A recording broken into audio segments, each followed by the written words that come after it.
आज से 500 साल पहले दिल्ली की सत्ता पर मुगल सल्तनत का परचम बुलंद हो चुका था और इसके बादशाहत के सिंहासन पर अकबर की हुकूमत थी।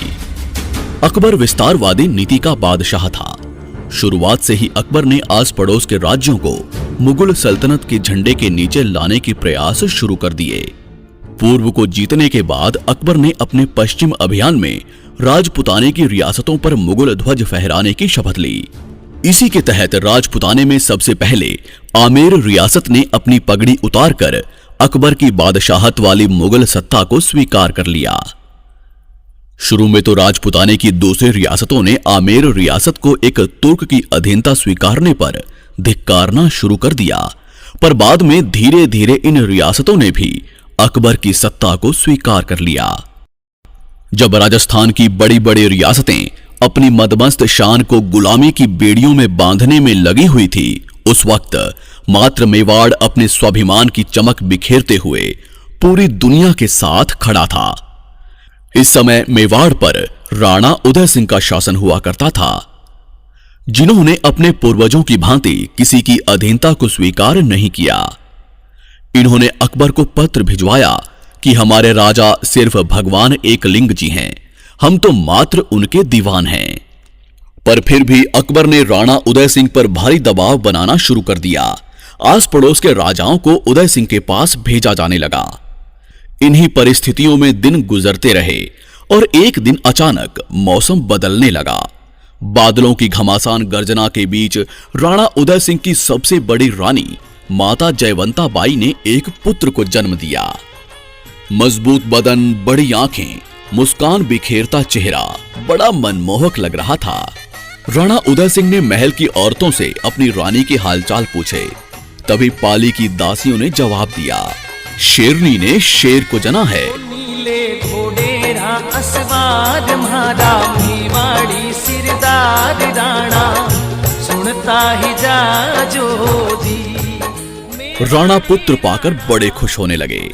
वे कभी राणा कुंभा के बनाए विजय स्तंभ को देखने दौड़ते तो कभी बप्पा रावल की तलवार को प्रणाम करने। सरदारों ने पूछा, हुकुम, कुंवर जी का नाम क्या होगा? राणा शांत होकर बोले, जिस तरह सूरज अपनी चमक से धरती को रोशन करता है, उसी तरह मेरा पुत्र अपने शौर्य के प्रताप से मेवाड़ को रोशन करेगा। अतः इसका नाम प्रताप होगा, कुंवर प्रताप सिंह सिसोदिया। माता जयवंता बाई कृष्ण भक्त थी। उन्होंने शुरू से ही कुंवर प्रताप को भगवान कृष्ण और महाभारत की युद्ध कलाओं का ज्ञान दिया। रानी जयवंता बाई कुंवर प्रताप को बताती कि किस तरह उनके दादा राणा सांगा ने अपनी तलवार की धार से दिल्ली की बादशाहत को रक्त से नहलाया, किस तरह उनके परदादा बप्पा रावल का शौर्य के रक्त में नहाया हुआ कलेजा जब अरब की धरती पर गरजा तो आने वाले 400 सालों तक कोई भी विदेशी भारत की तरफ आंख उठाने की हिम्मत नहीं कर पाया। सिसोदिया वंश के इस अतीत को सुनते हुए प्रताप बड़े होने लगे। समय आने पर उनको गुरुकुल भेज दिया गया, जहां प्रताप सुबह का समय गुरुकुल में बिताते, दोपहर के समय वे भीलों की बस्तियों में चले जाते, शाम होते होते प्रताप लोहारों के गांवों में निकल जाते। उनको हथियार बनाने की कला सीखने में बड़ा आनंद आता था। जनता के बीच इस कदर घुल मिल जाने पर प्रताप सबके चहेते बन गए। भीलों ने उनको कीका कहकर बुलाया, तो वहीं लोहारों ने उनको अपना राजा मानना शुरू कर दिया। कुंवर प्रताप बचपन से ही वीर, स्वाभिमानी और हठी स्वभाव के थे। उनका शरीर सामान्य बच्चों से कई गुना मजबूत था। उन्होंने छोटी सी उम्र में ही अफगानियों की बस्ती पर धावे बोलने शुरू कर दिए। मेवाड़ से होकर गुजरने वाली मुगल सेना पर वे गुलेल से हमला कर देते। कुंवर के इन कारनामों को देखते हुए सबको लगने लगा था कि बड़े होने पर वे महापराक्रमी योद्धा बनेंगे और प्रताप ही भविष्य में मेवाड़ के राणा बनेंगे। उदय सिंह जी की कई रानियां भी थी, जिनसे उनको कुल 33 संतानें थी, पर उदय सिंह जी की सबसे प्रिय रानी थी धीरबाईसा। इनकी बात को राणा उदय सिंह अधिक महत्व देते थे। इन्हीं के कहने पर राणा उदय सिंह जी ने इनके पुत्र जगमाल को मेवाड़ का भावी राणा घोषित कर दिया। शास्त्रों के अनुसार सदैव बड़ा पुत्र ही राजा बनता है, पर सागर जैसे विशाल हृदय वाले कुंवर प्रताप ने पिता के इस आदेश को मानते हुए छोटे भाई जगमाल को राजसत्ता देना स्वीकार कर लिया। किंतु सभी सामंत, सरदार और राज्य की जनता ने उदय सिंह के फैसले पर विरोध किया। वे कुंवर प्रताप को ही अपना राणा मानते थे। समय के साथ राणा उदय सिंह का स्वास्थ्य बिगड़ने लगा और सन 1572 आते आते उनका स्वर्गवास हो गया। उनके अंतिम संस्कार में कुंवर प्रताप सहित मेवाड़ का प्रत्येक व्यक्ति आया, पर कुंवर जगमाल इस समय महल में अपना राज्याभिषेक करवा रहा था। ऐसी संकट की घड़ी में जगमाल के अपने पिता के अंतिम संस्कार में उपस्थित न होने के कारण सभी सरदारों ने यहीं गोगुंदा की पहाड़ियों पर रक्त से मेवाड़ के असली हुक्म श्री कुंवर प्रताप का राज्याभिषेक कर दिया। सरदार रावत कृष्णदास चुंडावत ने राणा प्रताप की कमर में तलवार बांधते हुए ललकार लगाई, मेवाड़ मुकुट केसरी कुंवर प्रताप सिंह आज से मेवाड़ के राणा हैं। यहीं से राणा प्रताप ने अपने सरदारों के साथ कुंभलगढ़ की तरफ कूच किया। राणा के आने की खबर सुनकर छोटा भाई जगमाल राजगढ़ी छोड़कर अकबर की शरण में भाग गया, जिसके बाद साल 1573 को कुंभलगढ़ की राजगद्दी पर वीर शिरोमणि महाराणा प्रताप का विधिवत रूप से राज तिलक कर दिया गया। कौन है ये महावीर जिसे दुनिया ने मेवाड़ मुकुट हिंदुआ सूरज के नाम से नवाजा? मेवाड़ की राजगद्दी पर बैठने वाले महाराणा प्रताप एक ही वार में घोड़े सहित दुश्मन को काट डालते थे। वो परम स्वाभिमानी शिव भक्त थे। तेरा रे मनसूबा टीला सारा पड़ गया उनरे आगे, वो छुप्यो नहीं नर नारियो अकबर री सेना दे आगे। हिंदुआ सूरज में बड़े रतन, हिंदुआ सूरज में बड़े रतन, वो महाराणा प्रताप कथे। मैं प्रातः स्मरणीय महाराणा प्रताप बोल रहा हूँ। वही प्रताप जिसके दादा महाराणा सांगा थे, जिन्होंने खानवा का युद्ध लड़ा था। मैं वही प्रताप हूँ जिसके पिता राणा उदय सिंह को बचाने के लिए माँ पन्ना ने अपने बेटे का बलिदान दे दिया था। मैं उसी माँ मीरा का भतीजा हूँ जिसकी तुलना द्वापर की राधा से की जाती है, जिसने कृष्ण भक्ति का ऐसा रस भरा जिसे चित्तौड़ धन्य हो गया। मैं वही महाराणा प्रताप हूँ जिसके चेतक और राम प्रसाद जैसे स्वामी भक्त का साथ मिला। मैं वही महाराणा प्रताप हूँ जिसने अपने राष्ट्र की रक्षा के लिए जंगल जंगल भटका, लेकिन कभी किसी की अधीनता स्वीकार नहीं की। मैं वही प्रताप हूँ जो युद्ध भूमि में अपने बदन पर 72 किलो का कवच और हाथ में 81 किलो का भाला लेकर चलता था। मेरी 2 तलवारों का वजन 208 किलो था। मेरी लंबाई 7 फीट और वजन 110 किलोग्राम था। मेरा जन्म 9 मई 1540 को कुंभलगढ़ में हुआ था। मेरी माँ का नाम जयवंता बाई और पिता का नाम राणा उदय सिंह था। मेरे 23 छोटे भाई और 2 बहनें थी। मेरा जन्म हुआ तब दिल्ली पर मुगलों का शासन हुआ करता था और मुगल शासक अकबर ने चित्तौड़ को चारों तरफ से घेर लिया था। तो मेरे पिता उदय सिंह ने अकबर से लड़ने की बजाय चित्तौड़ को परिवार सहित छोड़कर उदयपुर आना चुना था और चित्तौड़ का कार्यभार मेड़ता के राजा जयमल और आमेट के पत्ता के हाथ में दे दिया था, जिसका मैंने विरोध किया, लेकिन उसका कोई फायदा नहीं हुआ। अकबर ने मेड़ता पर अपना आधिपत्य 1562 में ही जमा लिया और साथ ही अकबर चित्तौड़ पर भी आक्रमण करने आ पहुंचा। जब अकबर को पता चला कि किले में राणा उदय सिंह नहीं है, तो उसने जयमल को एक संदेश भिजवाया कि आपको मेड़ता का राज वापस कर दिया जाएगा, आप चित्तौड़ को हमें देकर अपने राज्य में वापस चले जाओ। लेकिन जयमल ने अपनी वापसी में बहुत करारा जवाब दिया कि है गढ़ मारो मैं हूं धनी, असुर फिरे किम आण, कुच्चा जोत्री कूटरी दीदी मने दीवान। यानी कि ये गढ़ मेरा है और एकलिंगजिंग के दीवान मेवाड़ के राजा किले की चाबी मुझे देकर गए हैं, इसलिए जब तक मैं जिंदा हूं किले को कोई दुश्मन अंदर नहीं आ सकता। इसके बाद अकबर ने उनको थोड़ा और लालच दिया कि मेड़ता के साथ आपको नागौर भी देने के लिए तैयार हूं, आप चित्तौड़ छोड़कर चले जाओ। पर इस पर जयमल ने जवाब दिया कि भूख न मिटाए मेड़ तो और न मिटाए नागौर, रजवट भूख अनोखड़ी मरिया मिटाए चित्तौड़। यानी कि न मेरी भूख मेड़ता से मिटनी है और न ही नागौर से मिटे एक राजपूत की वीरता की भूख है, वो मेरे मरने के बाद ही मिटेगी। इसके बाद अकबर के पास कोई विकल्प नहीं बचा और लगातार अपनी तोपों से चित्तौड़ पर आक्रमण करने लगा और वो दिन में चित्तौड़ की दीवार तोड़ता, लेकिन रात में जयमल उस दीवार को वापस चुनवा देते। एक रात को जब जयमल वापस दीवार को चुनवा रहे थे, तब अकबर ने देख लिया और अपनी संग्राम नामक बंदूक से जयमल को गोली मार दी, जिससे जयमल घायल हो गए।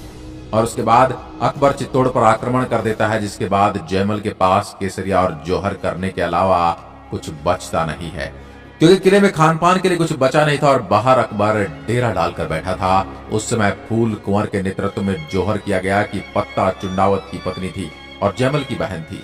इसके साथ ही पत्ता की मां ने भी जौहर किया। जो 23 फरवरी 1568 की रात की एक ज्वाला किले से उठती हुई 13,000 रानियों ने अपने छोटे छोटे बच्चों के साथ जौहर किया। इन आग की लपटों को देखकर अकबर के सिपहसालार समझ गए जौहर की आग है और राजपूत केसरिया करने के लिए तैयार हैं। अब पुरुष सर पर केसरिया पगड़ी बांध कर लड़ने को तैयार हो गए। जयमल रोने लग गए कि मैं कितना बदनसीब हूँ, घायल अवस्था में होने की वजह से मैं लड़ाई में भाग नहीं ले सकता। लेकिन उनकी इस व्यथा को देखकर एक सैनिक आगे आया, जिसका नाम था कल्लाजी राठौड़। उन्होंने कहा कि आप मेरे कंधे पर बैठकर युद्ध लड़ें। इस तरह जयमल भी युद्ध के मैदान में उतरे और कल्लाजी के कंधे पर बैठकर युद्ध लड़े। इसी वजह से कल्लाजी राठौड़ को 4 हाथों का देवता कहा जाता है। जयमल और पत्ता इस युद्ध में काफी बहादुरी से लड़े और वीरगति को प्राप्त हुए। उस दिन मेवाड़ के वीरों ने ऐसी वीरता दिखाई कि महज 8,000 सैनिकों द्वारा 48,000 मुगल सेना को काट दिया गया। अकबर ने किले पर कब्जा तो कर लिया, लेकिन सिवाय राख के उसके हाथ कुछ न लगा। और इस युद्ध के बाद अकबर को किले में कुछ नहीं मिला, तो उसने बहुत बड़ा नरसंहार किया, जिसने उसे 30,000 मासूमों को गाजर मूली की तरह कटवा दिया और उनकी मीनारें चिनवा दी। चित्तौड़ पर 2 ही बड़े नरसंहार हुए, जिसमें एक खिलजी ने किया और दूसरा अकबर ने। इस युद्ध में जयमल और पत्ता मरने के बाद भी अमर हो गए और किसी दूसरे किले के लिए इस तरह मिटने की गाथा भी आप राजस्थान के सिवा कहीं सुन नहीं पाएंगे। जयमल और पत्ता की बहादुरी से अकबर अति प्रभावित हुआ और बाद में उसने जयमल और पत्ता की मूर्तियां अपने आगरा के किले में बनवाई, जिसके बाद में अंग्रेजों ने तोड़ दिया। चित्तौड़ से गिरवा की पहाड़ियों में जाने के बाद गोगुंदा की मेवाड़ की नई राजधानी बनाई गई। 1568 में मेरे पिता राणा उदय सिंह की मृत्यु हो गई, लेकिन उनके मरने से पहले उनकी प्रिय रानी धीर भाई मरने से पहले उनके बेटे जगमाल को राजा घोषित करवा देती है। मेवाड़ में एक प्रथा थी कि जब भी किसी राजा की मृत्यु होती थी तो उत्तराधिकारी उसका अंतिम संस्कार में भाग नहीं लेता था, क्योंकि गद्दी तो कभी खाली नहीं रहती। सभी मुझे पिता के अंतिम संस्कार में देखकर हैरान थे और मुझे अंतिम संस्कार में देखकर मेरे ननिहाल से मान सिंह सोनगिरा ने आवाज उठाई, ये प्रताप को राजा किस हिसाब से नहीं बनाया गया। मेवाड़ पर लगातार आक्रमणों के चलते प्रताप के अतिरिक्त शक्तिशाली राजा कोई हो ही नहीं सकता। उस समय राजा के राज तिलक का अधिकार सलम्बुर के सामंत के पास था। तो मान सिंह ने सलुम्बर के तत्कालीन सामंत कृष्णदास जी चुंदावट से सहमति पूछते हैं, तो वो भी मेरे लिए सहमति देते हैं। सभी सामंत और प्रजा मिलकर मुझे राजा बनाती है। उस समय के स्वतंत्रता में लोकतंत्र की स्थापना थी और जब जगमाल को यह सूचना मिली तो वह वहां से नाराज होकर अकबर के पास चला गया और उसके बाद अकबर उसे जहाजपुर की एक जागीर दे देता है और उसके बाद उसको आधा सिरोही भी देता है। उसके बाद 28 फरवरी 1572 में विधिवत रूप से राज तिलक कुंभलगढ़ किले में किया गया। जैसे ही मेरे राजा बनने की सूचना अकबर के पास पहुंची तो उसने संधि के लिए दूत भेजे कि युद्ध करने की बजाय मुगलों से संधि कर लें। उसने सबसे पहले उसने जलाल खान कोर्ची को भेजा। जब उससे बात नहीं बनी तो उसने एक हिंदू राजकुमार मान सिंह को भेजा, जो आमेर का राजकुमार था और आमेर ने सबसे पहले अकबर की अधीनता स्वीकार कर ली थी। अब मान सिंह आता है तो उसकी भेंट मेरे बेटे अमर सिंह से होती है और इससे ही मान सिंह झल्ला जाता है कि राणा प्रताप मेरे से मिलने क्यों नहीं आए, और इससे नाराज होकर वह युद्ध की चुनौती देकर चलने की बात करता है। तो युवराज अमर सिंह पीछे से आवाज देकर कहते हैं, अगर युद्ध करने आए होते तो फूफा अकबर को भी साथ लेकर आना। इस कथन को सुनने के बाद तो मान सिंह आग बबूला होकर वहां से चला गया और जाते ही वह अकबर से सेना की मांग करके मेवाड़ पर आक्रमण करने के लिए कहता है, लेकिन अकबर इसकी अनुमति नहीं देते। वह तब भी युद्ध के लिए तैयार नहीं था तो उसने एक और दूत भेजा जिसका नाम था भगवंत दास, जो उस समय आमेर के राजा थे। जब आमेर के राजा मेरे से मिलने आए तो मुझे अकबर की अधीनता स्वीकार करने के लिए मनाने लगे। तो मैंने उनको जवाब दिया कि एक समय था जब राजस्थान के सभी राजा मेरे दादा राणा सांगा के साथ मिलकर अपने ध्वज को चूमे मुगलों से लड़ाई करी थी, तो इस बार आप मुगलों के खिलाफ लड़ाई शुरू करो। मैं एक हिंदू राजा के ध्वज के नीचे लड़ाई करना स्वीकार करूंगा, लेकिन मुगलों की अधीनता कभी स्वीकार नहीं करूंगा। इसके लिए भगवान दास जी नहीं माने और वह वापस लौट गए। उसके बाद अकबर ने अपने वित्त मंत्री टोडरमल जी को भेजा। टोडरमल जी ने आकर समझाया कि अकबर का कितना खजाना है मेवाड़ उसके सामने टिक नहीं पाएगा। लेकिन टोडरमल जी को भी खाली हाथ ही लौटना पड़ा। इस तरह अकबर ने 4 दूत भेजे, लेकिन किसी को भी कुछ हाथ नहीं लगा, सभी को बैरंग लौटना पड़ा। जब बातचीत के सारे रास्ते बंद हो गए तो फिर बात युद्ध की तरफ बढ़ गई और इतिहास का सबसे प्रसिद्ध युद्ध हल्दी घाटी में हुआ, जो राजसमंद जिले में है। इस पर मिट्टी का रंग हल्दी जैसा पीला है, इस वजह से इसे हल्दी घाटी कहते हैं। 18 जून 1576 को युद्ध हुआ। इसमें अकबर की तरफ से मान सिंह और आसफ खान उनके प्रमुख सेनापति थे और पहली बार मान सिंह को मुख्य सेनापति बनाकर भेजा गया। अकबर ने ही हो सकता है कि बदले की आग में मान सिंह युद्ध जीत कर आ जाए और उनके साथ युद्ध का आंखों देखा हाल देखने के लिए उनके प्रमुख इतिहासकार बदायूनी भी साथ आया था। बदायूनी बहुत ही कट्टर था। उसने कहा था कि युद्ध में जो हिंदू का खून बहेगा उसको मैं अपनी दाढ़ी के लगाकर अपनी दाढ़ी धोऊंगा। और मेरी तरफ से इस युद्ध में अफगान से हाकिम खान सूरी और ग्वालियर से राम शाह तोमर लड़ रहे थे। इतना ही नहीं, भील जनजाति के सरदार पुंजा भी अपनी भील सैनिकों को लेकर इस युद्ध में आए थे। मेरी ओर से भी लगभग 3000 सैनिक लड़ रहे थे और अकबर की ओर से लगभग 5000 सैनिक। शुरुआती युद्ध में मेवाड़ की सेना ने अकबर की सेना को खदेड़ दिया और मुगल सैनिक भागने लगे। भागते हुए सैनिकों का मेवाड़ के सैनिकों ने पीछा किया तो बदायूं ने कहा कि मेरी समझ में नहीं आ रहा है कि तीर किस पे चलाऊं। तो आसफ खान ने कहा कि किसी पर भी तीर चलाओ। अगर मानसिंह के सैनिक को तीर लगता है तो वो भी हिंदू है और राणा प्रताप के सैनिक को तीर लगता है तो वो भी हिंदू है। चाहे तीर किसी को भी लगे, मरेगा तो काफिर ही। भागते हुए सैनिकों में से एक बेहतर खान नाम का सैनिक निकल कर आया। उसने अफवाह फैलाई कि भागो मत, बादशाह अकबर सेना लेके आ रहे हैं। ये सुनकर मुगल सैनिक वापस युद्ध भूमि में उतरे। इस युद्ध में इतना खून बहा कि हल्दी घाटी की पीली मिट्टी लाल रक्त से लाल हो गई और पास ही एक तालाब था जो रक्त से भर गया, जिसे आज भी रक्त तलाई के नाम से जाना जाता है।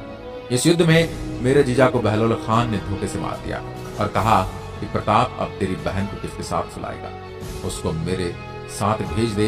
यह सुनकर मुझे बड़ा क्रोध आया और बहलोल खान को घोड़े सहित 2 भागों में चीर दिया। मान सिंह अपने मर्दाना हाथी के ऊपर बैठा हुआ था। जैसे ही मैं उसकी तरफ बढ़ा तो चेतक ने अपने दोनों पैर हाथी के मस्तक पर टिका दिए और जैसे ही मैंने भाला फेंका तो मान सिंह अंदर छिप गया।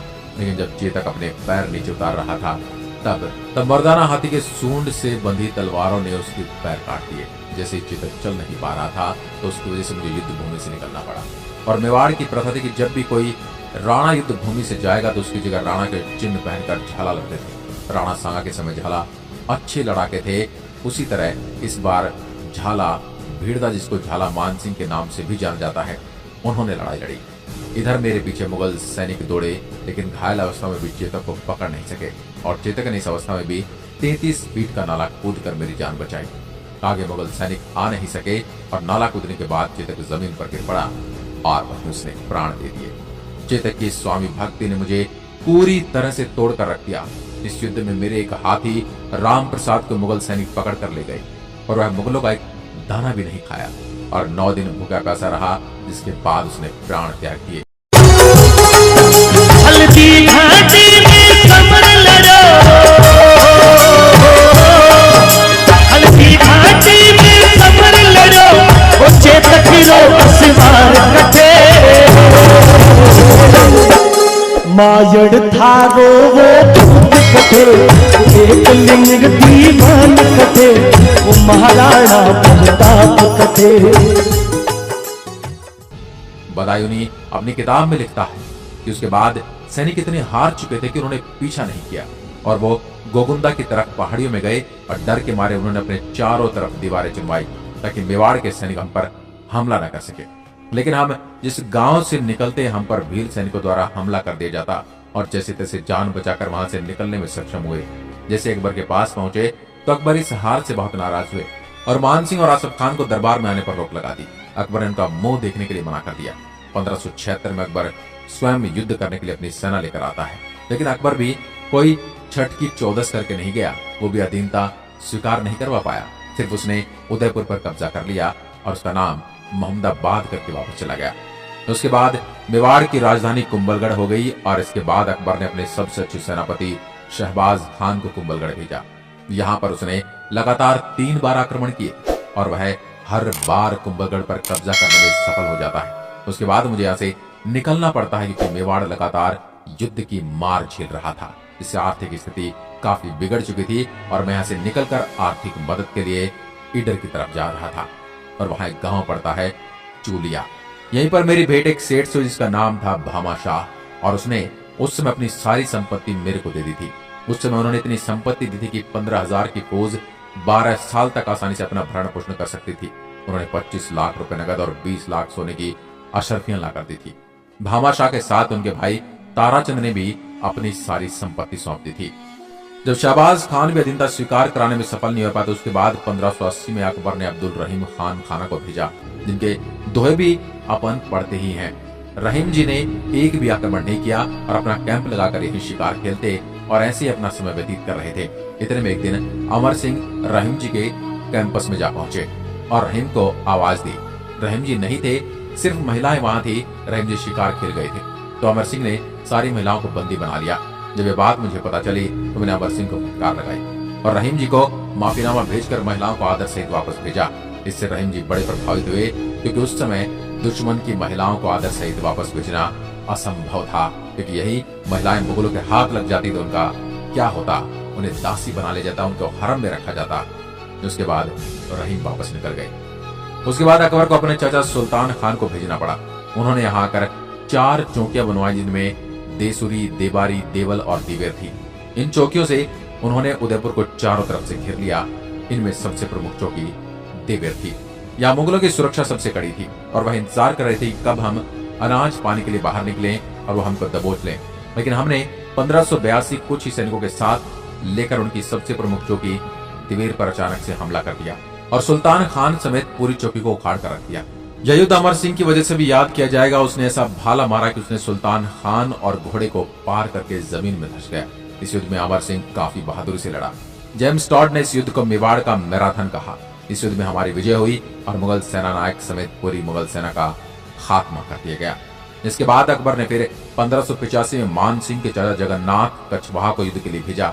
यह अकबर की तरफ से अंतिम आक्रमण था। इसके बाद अकबर ने कोई आक्रमण नहीं किए, लेकिन इससे मेरे को गुस्सा आया और मैंने आमेर पर आक्रमण कर दिया। उनका एक व्यापारिक केंद्र हुआ करता था मालपुरा, जिस पर मेवाड़ का कब्जा हो गया और वहीं एक झालरा तालाब का निर्माण किया गया और एक नीलकंठ महादेव के मंदिर का भी निर्माण करवाया गया। जब आक्रमण होने बंद हो गए उसके बाद मेवाड़ की नई राजधानी चावड़ बनाई गई और वहां पर चामुंडा माता के मंदिर का निर्माण करवाया और यहाँ पर महल और बावड़ियों का भी निर्माण करवाया गया। और चावड़ से ही मेवाड़ की चित्रकला की शुरुआत हुई और सबसे मशहूर चित्रकार था, उसका नाम था नसीरुद्दीन। उसके बाद अकबर ने मेवाड़ के जिस जगह पर अपना कब्जा किया था वो वापस लिए गए।